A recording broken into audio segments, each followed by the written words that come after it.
Не,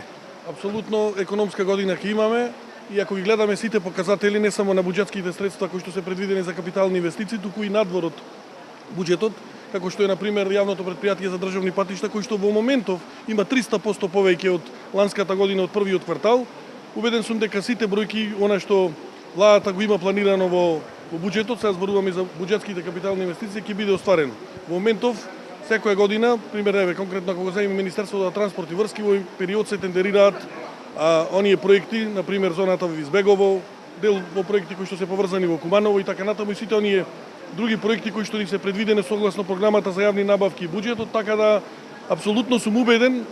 дека согласно почетокот на градежната сезона каде што треба да бидат отпочнати 40 реконструкции на патишта, тоа зборуваме сега за следните некои 10 на 15 дена, убеден сум дека економска година ќе има и капиталните инвестиции ќе бидат многу повисоки од ланската година.